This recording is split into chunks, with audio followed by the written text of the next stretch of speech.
Comme direction d'école, nous savons que le sentiment de sécurité et de bien-être des enfants déteint sur leur capacité d'attention en classe et sur leur capacité à faire des apprentissages.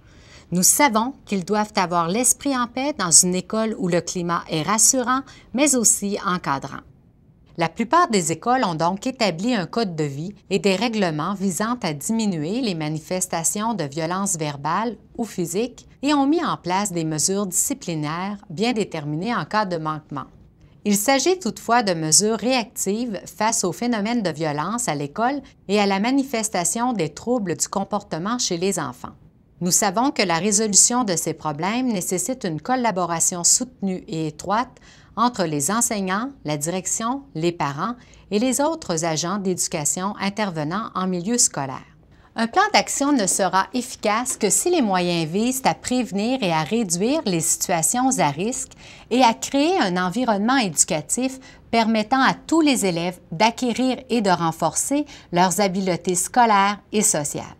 La présence de plus en plus fréquente de programmes, exemple vers le Pacifique, dans les écoles, témoigne de la préoccupation à instaurer des moyens efficaces pour prévenir la violence. Si ces initiatives s'avèrent essentielles pour promouvoir la non-violence, soutenir le développement de certaines habiletés sociales et comportementales et instrumenter la plupart des élèves quant à la résolution de conflits, elles sont toutefois insuffisantes pour augmenter de façon significative ces habiletés chez les jeunes qui présentent des troubles du comportement. C'est dans cette perspective que le programme L'Allié a été conçu et développé. L'intervention repose sur la combinaison de stratégies de prévention universelle et de prévention ciblée qui permet à la fois la mise en place et le renforcement des facteurs de protection ainsi que des mesures plus intensives visant à contrer les facteurs de risque pour les enfants en difficulté de comportement.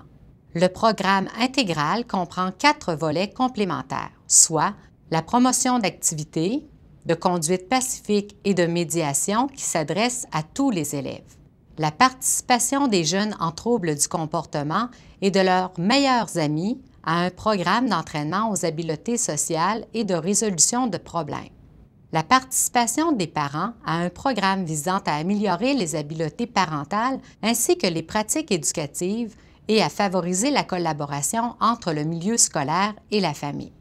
Un soutien offert aux écoles, plus particulièrement aux enseignants et aux intervenants du milieu. Ce programme a été évalué dans des écoles primaires de la région de Montréal. Au terme des 2 années d'implantation, des effets bénéfiques sont rapportés par l'élève, par les enseignants, par les parents ainsi que par les pairs. D'autre part, des effets positifs sur le climat scolaire sont perçus. Baisse de la victimisation chez les filles, accroissement de leur sentiment de sécurité et perception plus grande d'un soutien aux élèves en difficulté.